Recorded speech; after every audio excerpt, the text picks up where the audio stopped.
आध्यात्मिक पथ की कहानी सुनने वाले सभी श्रोतागणों को जय श्री कृष्णा, जय श्री राधे। आज की कहानी नरसिंह मेहता भगवान श्री कृष्ण की है।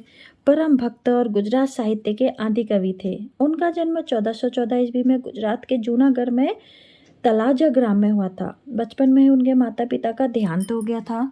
बचपन में इनका लालन पालन इनकी दादी ने किया था। इनको कृष्ण भक्ति का मंत्र। नरसिंह मेहता की कथा आगे कहते हैं कि 8 साल की आयु तक इन्होंने बोलना शुरू नहीं किया था।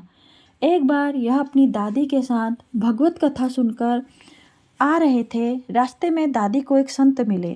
दादी ने संत को इनके ना बोलने के बारे में बताया। संत ने नरसिंह के कान में श्री कृष्ण का मंत्र बोला। उसके पश्चात उन्होंने बोलना शुरू किया। तभी से नरसिंह के मन में कृष्ण भक्ति का बीज अंकुरित हो गया। दादी के देहांत के पश्चात वह अपने भाई भाभी के साथ रहने लगे। नरसिंह मेहता अधिक समय साधु संतों के संग भजन कीर्तन में बिताते थे। घर के कामों में ज़्यादा हाथ नहीं बटाते थे। उनकी भाभी बहुत कठोर स्वभाव की थी। एक दिन उन्होंने ताना मारा कि तुम्हारी भक्ति इतनी ही सच्ची है तो भगवान से मिलकर आओ। नरसिंह मेहता का भगवान शिव के साक्षात दर्शन करना। भाभी की बात नरसिंह मेहता के मन को लग गई और वह घर छोड़कर दूर जंगल में चले गए। उन्होंने जंगल में स्थित मंदिर में शिवलिंग को अपनी बाहों से भरकर संकल्प लिया कि जब तक भगवान शिव मुझे स्वयं दर्शन नहीं देंगे तब तक मैं अन्न जल ग्रहण नहीं करूँगा। अपने इस संकल्प पर अड़िग रहते हुए उन्होंने 7 दिन तक भोजन ग्रहण नहीं किया और भगवान का स्मरण करते रहे। भगवान शिव उसकी भक्ति से प्रसन्न हो गए और उसे दर्शन देकर वर मांगने के लिए कहा। नरसिंह मेहता ने कहा कि प्रभु, यदि आप मुझे कुछ देना चाहते हैं तो अपनी सबसे प्रिय वस्तु मुझे दे दें। भगवान शिव का नरसिंह मेहता को श्री कृष्ण की रास के दर्शन करवाना। भगवान शिव उसकी बात सुनकर बहुत प्रसन्न हुए और कृष्ण प्रेम वरदान दिया। वह उसे अपने समान सुंदरी सखी स्वरूप देकर श्री कृष्ण के गोलोक स्थित वृंदावन ले गए। उन्होंने नरसिंह सखी को रासलीला में मसाल दिखाने की सेवा दी। रास मंडल में अनगिनत सखियों के संग श्री राधा कृष्ण की अद्भुत रासलीला देखकर वह भाव विभोर हो गए। नरसिंह सखी को देखकर श्री कृष्ण जान गए कि शिव जी के संग कोई नहीं सखी रासलीला देखने आई है। रास के पश्चात भगवान शिव ने नरसिंह सखी को वापस जाने के लिए कहा। उन्होंने कहा कि मैं तो राधा के मोहन पर अपने प्राण न्यौछावर करना चाहती हूँ। भगवान श्री कृष्ण ने नरसिंह सखी को अपनी भक्ति रस का पान कराया और उन्हें दिव्य करताल देते हुए आज्ञा दी कि जैसी रासलीला का तुमने दर्शन किया है उसका गुणगान करो। पृथ्वी के नर नारियों को भक्ति रस का पान कराओ। तुम जब भी मुझे स्मरण करोगे मैं तुमको दर्शन देने आऊँगा। नरसिंह मेहता ने अपनी भाभी को अपना गुरु मान लिया क्योंकि उनके कटु वचन के कारण ही वह घर छोड़कर गए, जिस कारण उन्हें भगवान शिव के दर्शन हुए और उन्हें श्री राधा कृष्ण की अनुपम रासलीला देखने का सौभाग्य प्राप्त हुआ।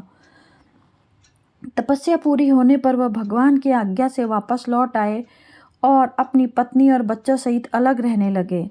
भगवान श्री कृष्ण की दी हुई करताल से वह श्री कृष्ण का गुणगान करते रहे।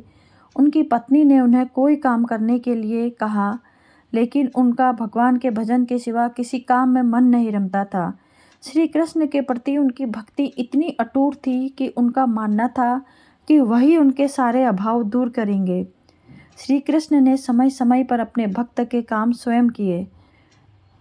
प्रीत भोग पर श्री कृष्ण का नरसिंह रूप लेकर आना।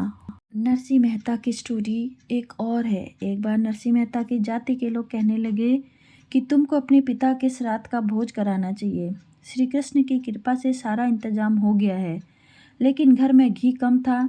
जब भी घी लेने गए तो रास्ते में साधु संतों की टोली संग भजन कीर्तन करने में रम गए। जब उन्हें घर का ध्यान आया तो रात हो चुकी थी और घर पर रखे भोज का ध्यान आया। घर जाकर उन्होंने पत्नी से देर से लौटने के लिए क्षमा मांगी। पत्नी कहने लगी कि आप कैसी बात कर रहे हैं, आपने ही तो स्वयं अपने हाथों से सभी को भोज करवाया था। नरसिंह मेहता समझ गए कि मैं जिसके भजन में मगन था वही स्वयं मेरा रूप धारण कर सब काम कर गया है। नरसिंह मेहता की एक और कथा, नरसिंह मेहता की हुंडी। एक बार कुछ भक्तों को द्वारिका जाना था। वह पूछने लगे कि आपके नगर में कोई है जो द्वारिका में 500 रुपये की हुंडी लिख दे।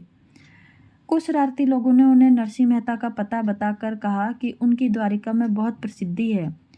वह तीर्थयात्री नरसिंह मेहता के पास आकर कहने लगी, आप 500 रुपये की हुंडी लिख दो, हम वहाँ जाकर हुंडी ले लेंगे। नरसिंह कहने लगे कि वहाँ मेरी पहचान का कोई नहीं है। लेकिन जब तीर्थयात्री नहीं माने तो उन्होंने द्वारकाधीश सामल शाह के नाम की हुंडी पर लिख दी। द्वारिका पहुंचकर यात्रियों को सामल शाह नाम का कोई सेठ नहीं मिला तो उन्हें चिंता सताने लगी। अब वो सोचने लगे कि हमें वापस नरसिंह मेहता के पास जाना पड़ेगा। तब श्री कृष्ण ने स्वयं सामल शाह का वेश धारण कर भक्तों को हुंडी के पैसे दिए।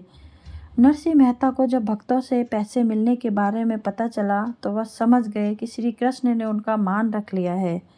छुआछूत में विश्वास न करना। नरसिंह मेहता की एक अगली कथा। नरसिंह मेहता छुआछूत को नहीं मानते थे। वह हरिजनों के साथ बैठकर भजन कीर्तन और भोजन करते थे। वह बात उनकी बिरादरी को पसंद नहीं थी, लेकिन इस बात पर उन पर कोई प्रभाव नहीं पड़ता था। उनकी बिरादरी ने उनका बहिष्कार कर दिया। नरसिंह मेहता का मानना था कि वैष्णव जन तो तेने कहिए, जय पीर पराई जान रे, पर दुखे उपकार करे तो ये, मन अभिमान न आने दे। अगली कहानी है नरसिंह मेहता का भात। नरसिंह मेहता की पुत्री नानी की पुत्री सुलोचना का विवाह तय हुआ था। नानी बाई के ससुराल वालों के मन में शंका थी कि उसके पिता गरीब हैं, इसलिए वह शादी का भात नहीं भर पाएंगे। लेकिन उनके ससुराल वालों ने शादी के सामान की एक लंबी लिस्ट बनाकर भेज दी। नरसिंह मेहता को इस बार भी विश्वास था कि कृष्ण उनकी लाज रखेंगे जरूर। नरसिंह जी एक संतों की टोली और एक सेठ के साथ वहां पहुंचे। ऐसा मायरा इससे पहले कभी किसी ने नहीं देखा था और ना सुना। कहते हैं कि नानी बाई के ससुराल वालों के सामने 12 घंटे तक स्वर्ण मुद्राओं की वर्षा होती रही। पूरा गांव हैरान था कि यह सेठ नरसिंह जी की मदद क्यों कर रहा है। किसी ने जिज्ञासावश पूछ ही लिया कि भाई तुम इस कंगाल नरसिंह को इतनी सहायता क्यों कर रहे हो। सेठ बोला कि नरसिंह का मुझ पर अधिकार चलता है। जब यह मुझसे बुलाते हैं तो मैं दौड़ा चला आता हूँ। के काम करना मेरा कर्तव्य है। सेठ की बातें किसी और की समझ में चाहे आए ना आए, लेकिन नानी बाई समझ गई कि उनके पिता के आराध्य श्री कृष्ण ही है, यह सारी लीला है। इसलिए तो संत कहते हैं कि ईश्वर की भक्ति ऐसी करो कि कष्ट तुम पर हो और फिक्र ईश्वर को हो। इसको दूर कैसे करना है।